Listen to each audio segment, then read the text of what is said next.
이번 시간에는 더불어민주당의 총선 전략 이야기 좀 나눠볼까 합니다.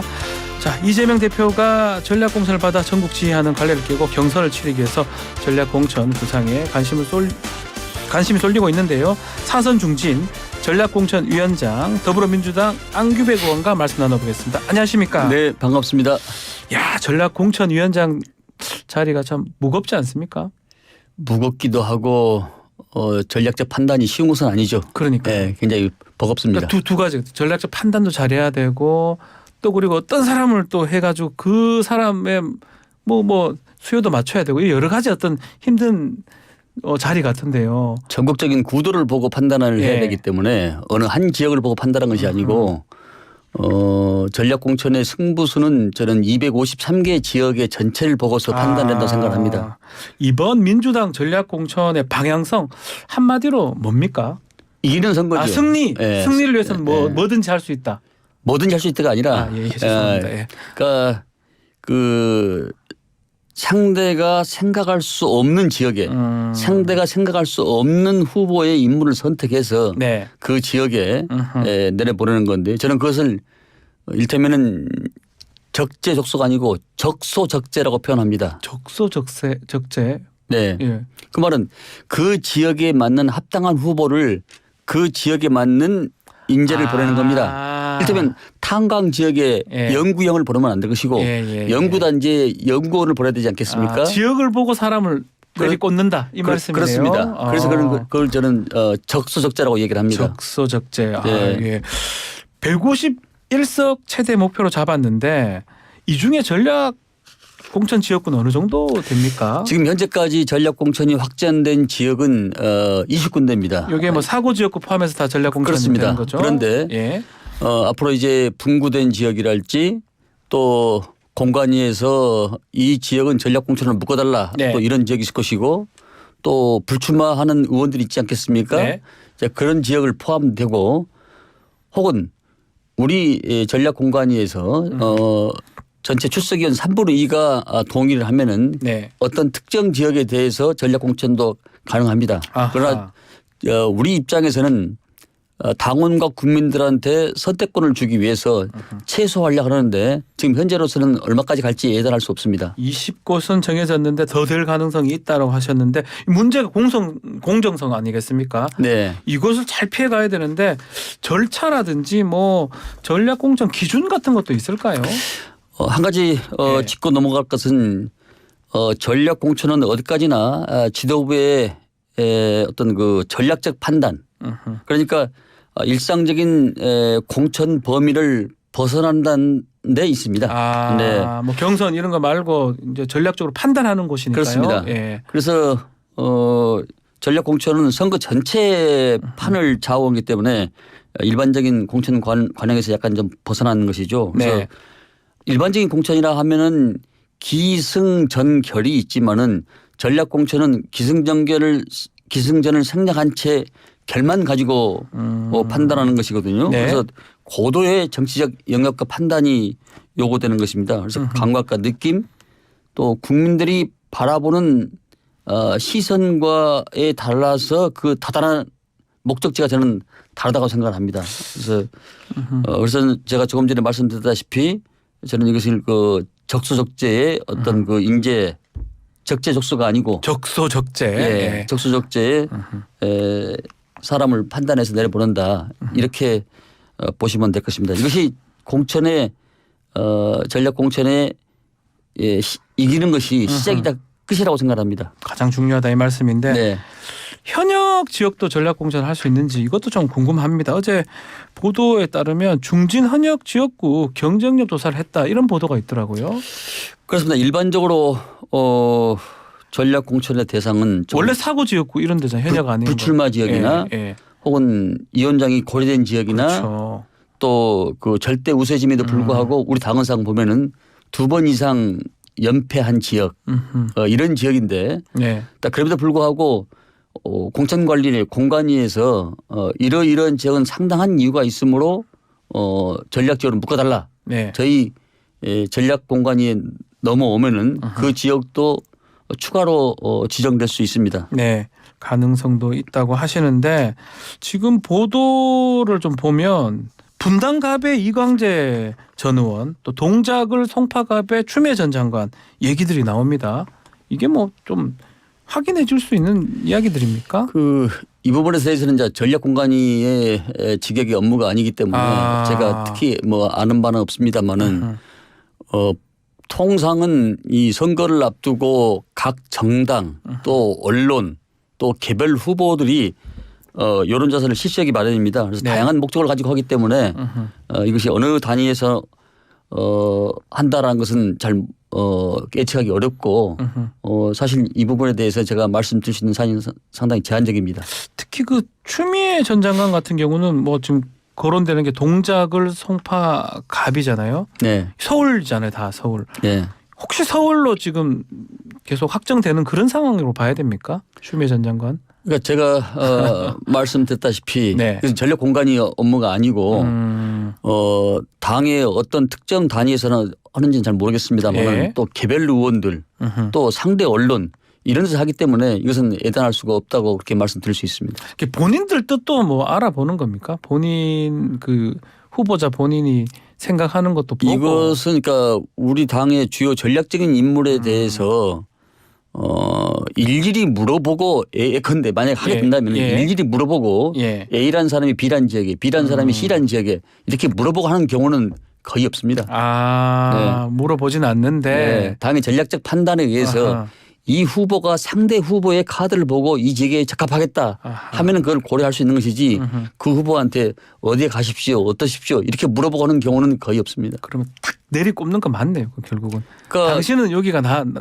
이길 수 있을 것 같다. 시뮬레이션을 많이 해보는 것이죠. 예. 상대당 후보 카드하고 우리 카드하고 이 비교했을 때 어떤 부위가 어떤 분이 그 지역에 맞는 전략적 인물인가 이걸 여러 가지 고려해서 하는 것이지 무조건 내려꽂는 건 어려울 수 없죠. 그러다 보니까 동작을에는 나경원 전 의원 나온다는 얘기가 있고 또 네. 국민의힘 입장에서 송파갑에는 석동영 처장 얘기가 좀 나오고 있거든요. 네. 그러다 보니까 좀 중량감 있는 추미애 장관이 좀 얘기가 되는 것 같습니다.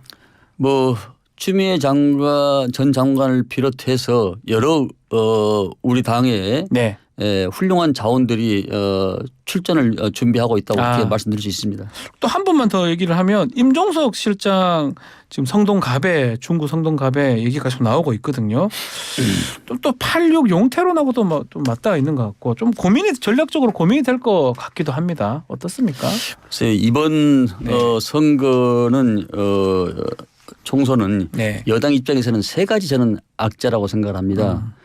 일반적으로 집권 4년 차는 미래 권력에 대한 투표를 보고 하는 것이지만 대선은 집권 3년 차는 중간 평가에 대한 과거에 대한 평가와 심판이지 않겠습니까? 그렇죠. 그렇다면은 중간 평가에 3년 차는 정권 심판의 성격이 있고 강하고 그리고 지금 민생이 얼마나 어렵습니까? 또 더더군다나 대통령의 부정평가가 긍정평가보다 지금 2배 더 앞서고 있는 이런 상황이기 때문에 저는 정권 심판이 두려워서 운동권에 대한 심판 이런 얘기를 지금 들고 나온 것이 아닌가. 남의 당 일을 걱정할 것이 아니라 자기네부터 먼저 문제를 해결해야 된다. 이런 말씀을 드리고 싶고요. 본래 정부 여당이라는 것은 국정 방향을 놓고 선거를 치르는 곳이고 야당은 정권 심판과 미래 가치를 놓고 선거를 치르는 건데 이 본말이 좀 바뀌었어요. 오히려 정부 여당에서 심판을 하자고 나오는 것은 저는 국정 운영이 얼마나 자신감이 없으면 이런 얘기를 하겠냐. 참 애잔한 생각이 듭니다. 그래서 저는 이 본인들의 어떤 무능함들을 방증하는 내용이 아닌가 이런 생각이 듭니다. 자, 지금 임 전 비서실장 출마에 이현주 전 의원 복당 문제까지 민주당에 이런 얘기 자꾸 나오면서 공천을 두고 친명 또 이른바 친문 개파 갈등 보도도 있는데 어제 저희 방송에 정성호 의원 출연해서 이거 공간에서 엄청 조치해야 된다 이렇게 강조를 하더라고요. 개파 얘기 계속하고 막말하는 거 그거 어떻게 보십니까? 얼마나 못난 사람들이면 서로 간에 당내 개파 갈등을 일으키고 그렇게 하겠습니까만은 저는 이런 얘기를 드리고 싶어요. 우리가 산을 갔을 때 방향을 잃어버리거나 바다에 갔을 때 방향을 잃어버리면 북극성을 보고 방향의 키를 잡습니다. 예. 그러니까 정당의 대표 역시 대표를 중심으로서 당이 저는 운영돼야 된다고 생각을 하고 있거든요. 네. 문재인 대표 때는 그 시기에는 친문이라고 했고 이재명 대표 때는 친명이라고 이렇게 일컬어지지 않습니까? 네. 저는 모든 우리 당의 구성원들이 다 친명인 것이지 이게 뭐 친명 비명 이게 이분법적으로 나눈 것은 굉장히 위험한 발상이라고 생각을 합니다. 지금 이 시기에는 네. 화합하고 단결해서 상대의 거함을 집권 여당의 거함을 맞서서 싸우는 것이 가장 지혜롭고 다 같이 사는 그런 방법이 아닌가라는 생각을 갖습니다. 이현주 전 의원 복당 얘기 좀 더 해보면 이재명 대표가 아니라 정성호 의원 아이디어라고 이해를 또 하더라고요. 전략적으로 어떻게 봅니까? 반윤 연대를 통해서 크게 좀 같이 가는 게 좋겠다고 정성호 의원은 판단을 했다고 하는데요. 우리가 길거리를 다니다 보면은 네. 수많은 돌이 있습니다마는 평소에는 그 돌이 아무런 의미도 없습니다. 그러나 그 돌이 무기로 변할 수도 있거든요. 네. 뭐 이현주 의원님이 그 뭐 돌멩이라는 얘기는 아니지만은 네. 그러니까 정성호 의원께서 고심해서 내놓은 그 말씀인데 다만 이런 얘기를 들고 싶어요. 자동차에도 백미러가 있고 룸미러가 있지 않습니까? 네. 그러면 좌우 앞 방향을 보고서 운전해야 되지 않겠습니까? 그러니까 우리 조직원들이 또 당을 구성하고 있는 모든 공동체가 그런 것을 여러 가지 논의된 차원에서 하나가 아닌가. 그러나 필요하다면 해야 되겠지만은 네. 여러 가지 과거에 탈당했던 그런 부분들에 대해서 본인의 먼저 성찰이 좀 있어야 되지 않을까 그런 생각을 합니다. 지금 결국은 공천에서 수도권이 최대 승부처니까 중요하고 또 뭐 부산도 좀 중요할 것 같기도 한데요. 지금 공천 포인트는 어떻게 되는 겁니까? 부산은 과거에 민주화 세력의 성지였습니다. 네. 그리고 문재인 대통령 때도 지지가 우리가 1위를 했고 지난 대선에도 약 40% 이상이 우리 당 지지가 대선 후보가 나왔습니다. 네. 그래서 지금 역시 예전에 이 박토였던 안 좋은 지역이 기름진 옥토로 많이 변한 지역이 있습니다. 그래서 저는 가장 전략적 요충지가 부산이 아닌가 싶고 네. 부산에 대해서 좋은 후보들이 많이 들어오고 있기 때문에 기존의 위원장과 이렇게 시너지 효과를 낼 수 있는 네. 그런 전략적 판단을 하려고 합니다. 수도권은 지금 현역 사수가 좀 주요 포인트가 될 수 있는 건가요? 현역이 많잖아요, 사실은. 현역이 많은데 네. 현역 의원이 많더라도 그분들의 여러 가지 역량과 평가 네. 그리고 전반적인 그 지역마다 그 축선이 있습니다. 일테면 한강이면 한강 벨트에 그렇죠. 서울에 Y축이 있듯이 네. 그 축선별로 주요 인물들이 거점적으로 잘 배치돼서 선거가 원활하게 돌아가도록 해야지 현역이니까 된다 안 된다 이렇게는 말씀드릴 시간이 없다고 생각합니다. 자, 그 서울 지역 중에 서대문 갑은 청년 전략 지역으로 지정해서 공개 오디션 하겠다라고 하는데 지금 검토가 된 겁니까? 아니면 확정된 겁니까? 지금 우상호 의원 불출마 여러 지역구죠? 예. 지역 중에서 청년들의 정치 참여를 제고시키고 네. 또 노장청의 조화를 이루기 위해서 청년 전략 특구를 지정하려는 것은 사실입니다만 예. 어느 지역이 청년 특구다라는 것은 아직 논의된 바가 없습니다. 서대문 갑은 네, 그건 맞는지 아닌지 아직 모른다는 네, 거예요. 청년 특구를 묶는 건 맞은데 네. 어느 지역이 청년 지역으로 지정될까라는 것은 아직 확정은 진 바가 없습니다. 그리고 부산도 중요하다고 말씀하셨는데 이재명 대표 피습 이후에 또 헬기 전원 논란이 되면서 부산 민심이 조금 안 좋다 이런 민주당에 대한 민심이 안 좋다 이런 얘기도 좀 있는 것 같습니다. 어떻게 보고 계시는지요? 저는 국민들이 어떻게 생각할까 상당히 좀 네. 의아해한데요. 많은 국민들이 한 비대위원장의 메시지보다는 그 태도와 모습에서 저는 그 품격과 인격을 판단할 걸로 생각하고 있습니다. 예.